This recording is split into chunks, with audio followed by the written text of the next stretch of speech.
Jonathan McClellan, president of the Minnesota Justice Coalition. We are part of a collective of organizations that work with the families and community to draft and advance legislation and other policy initiatives at the state capitol here in St. Paul and in Washington, D.C. I want to give my deepest condolences to the families who should not have to be here and whose lives have been changed forever. It has been 65 days since the Derek Chauvin, former Minneapolis police officer, was found guilty of second and third degree murder and second degree manslaughter. Chauvin, who has never expressed remorse for George Floyd's death, even after the verdict was reached on April 20th, 2021. Derek Chauvin violated the public trust and showed a blatant disregard for human life. The results of his brutality have caused immense damage to our community, primarily of color. Further, this incident has sparked outrage around the world.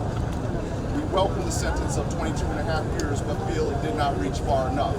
Derek Chauvin should be serving life without the possibility of parole. We would have not had this verdict had the people not hit the streets demanding justice. If there wasn't the outpouring of grief from the world, if there wasn't a brave young girl who recorded the viral video of George Floyd's death, I ask myself, is this what it takes to get justice for a person of color?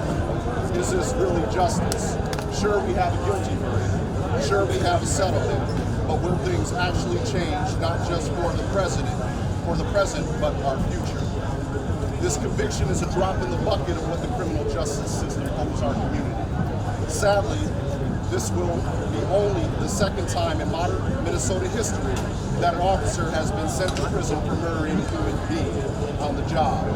Absent any substantive change in legislative policy, has anything really changed? How long before we're right back here fighting for the justice for another victim of police? We know their blueprint: murder, lies, stall, attack the reputation of the victim, cover up, and repeat. We are the state that has failed to correct the wrongs of the past and the wounds it has inflicted on communities of color through state-sanctioned violence. We must continue to carry this fight into the legislature and Congress. We must change and dismantle the systems that allow and have allowed the Derek Chauvins to thrive behind the coded slogan of protect and serve. We demand transparency, accountability, and justice for all stolen lives, even the ones not caught on camera. Our greatest failure is to do nothing knowing what we know. We must wrap our arms around these families. This conviction and sentencing has a special impact on these families who are still fighting for justice for their loved one and can only dream of a trial, let alone the sentencing of a killer. So while we fight for change in the legislature and in Congress with policy, we ask that you not forget what was revealed behind the veil. We ask that you not forget the pain of these families. We ask that you not forget our commander. Thank you.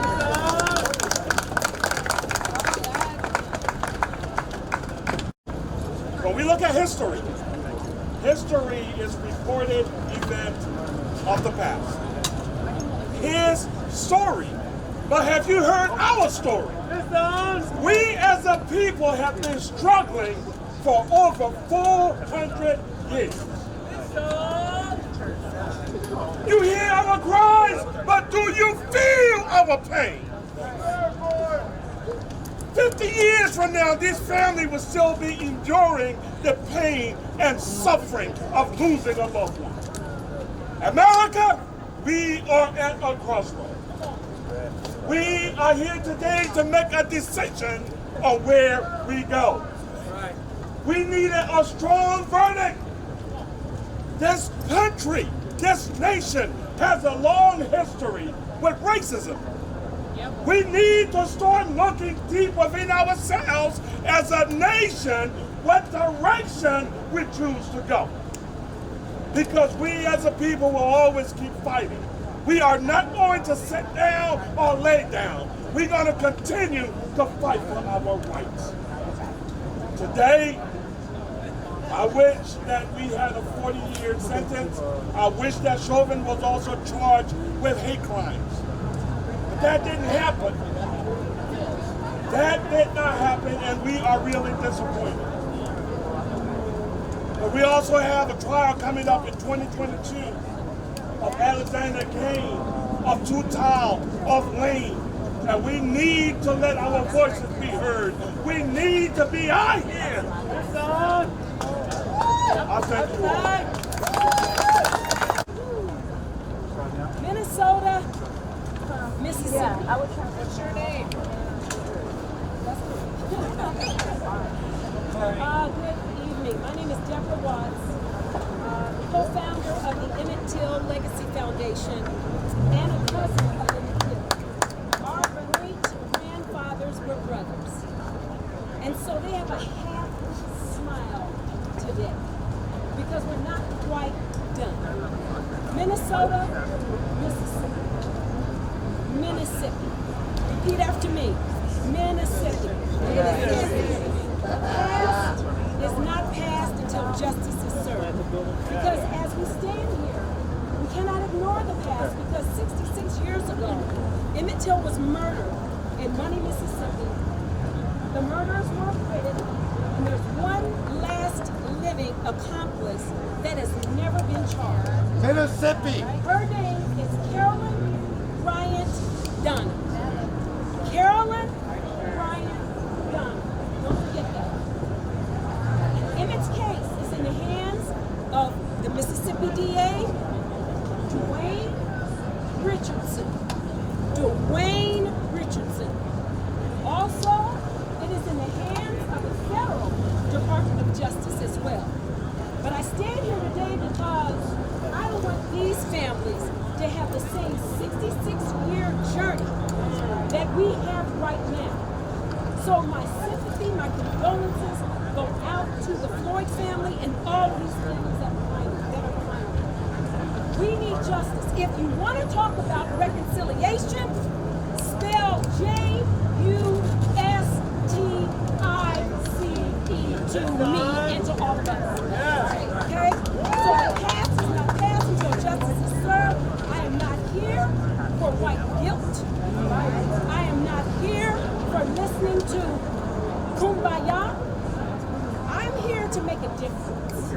And these families, through their pain and their passion and their purposes, are not activists. None of us are activists, but we are activated. Activated to move forward towards justice. So just remember, Emmett Till, if you don't hear the parallels or see the parallels, then there's some blindness happening. But some of the same things that happen in Mississippi, they just wear different uniforms, right? Different uniforms. So the same cultural biases and racism and white supremacy is just by another name, new narrative. So Emmett Till, justice still needs to be served. HR 55, which is the anti-lynching bill, HF 2586 is the Emmett Till Victims Recovery Program to give support to these families because they're beyond some of the statute of limitation for help and support. So I just say thank you for your attention. Thank you for being activated and speaking your truths.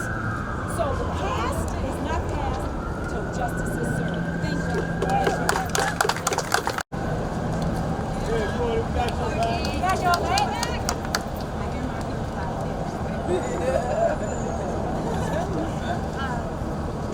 My name is Courtney Ross.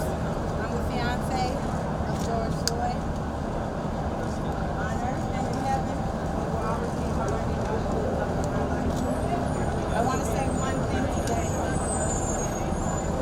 I want to speak to the people of Minneapolis. This is my home. I'm 612 for life. This is where I plan to be forever.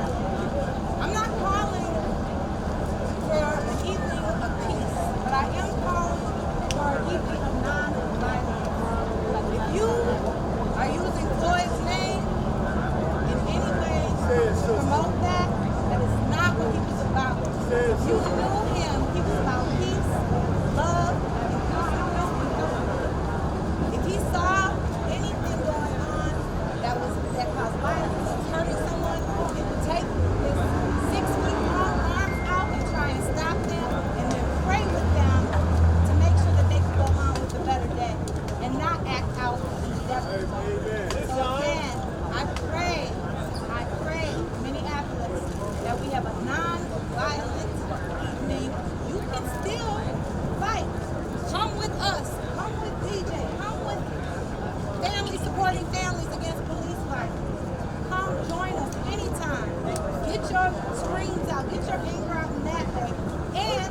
Visit the Capitol. Get your anger out in that way. I'm going to introduce a man that means so much to me, who has been boots on the ground since this happened, who has stood in Floyd's name and has made changes. And without him and all the people that you know I'm speaking to today, this flag wouldn't even happen today. So thank y'all. DJ.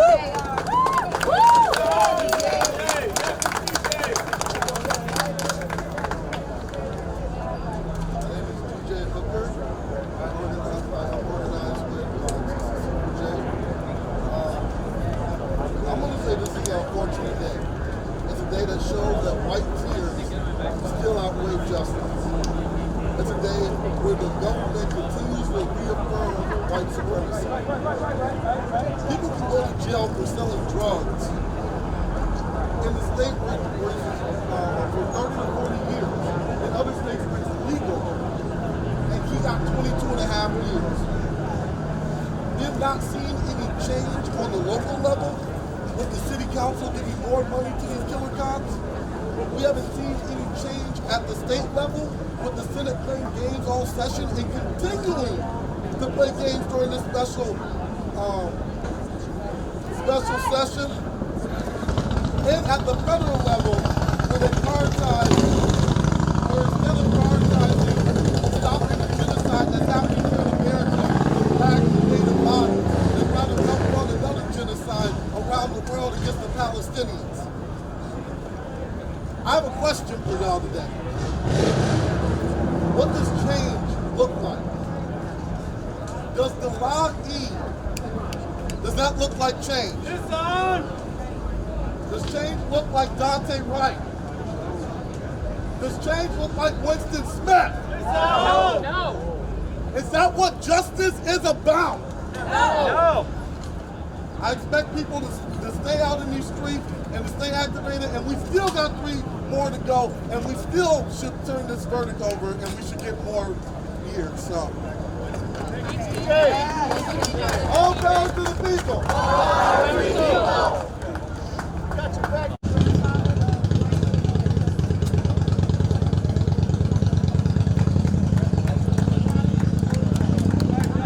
Brian Quinones married my granddaughter, Ashley. And September 7th of 2019, he was murdered by Richfield and Edina police. This is not a Minneapolis issue. It's on! Derek Chauvin was a Minneapolis cop. These other 3 guys are Minneapolis cops. This happens outside of Minneapolis. This happens in Richfield and Edina. This happens in Brooklyn Center, in Brooklyn Park. It happens in Eagan. It happens in Bloomington. The Department of Justice is here to investigate the MPD. The MPD is under the sculpture of Hennepin County, which therefore should be investigated as well. Yes, it should. Who files charges when you get in trouble, and who doesn't file charges against police? Mike Freeman, who's the Hennepin County District Needs to Attorney. go. I hope the DOJ does the right thing, but they need to take this scope and practices and patterns and whatever investigation they have and expand it outside of Minneapolis. Yep. Go to St. Paul, Yep. most dangerous police department in the state. Go to the BCA. Yep. Yeah. Go to these people that cover this crap up and protect their brethren with laws on the books. We try to get things changed. Qualified immunity is a frickin' joke. Unless you're a cop. Gives you impunity, gives you what you can do because you know your back is covered. Nobody else has it. Brian Quinones was killed before George Floyd. I marched the streets for a year plus screaming George Floyd's name. 22 and a half years is a frickin' joke. We all agree, we know it. He deserved more. This kid deserves something. That kid deserves something. Kobe Heisler deserves something. And every time someone else gets killed, these kids move down a list. Bullshit. Don't be sorry. Right? The list grows and gets new names added to it. I'm going to tell you, the new names are important, but this kid's more important. Yes. Yep. And I don't want anybody to ever forget this kid. Okay? I don't want anybody to forget Travis Jordan, or Kobe Heisler, or Philando Castile, or Jamar Clark. They're on the list. They're not fresh in your news or in your face, but they're just as important. And to some of us, they're more important. Thank you. Yep.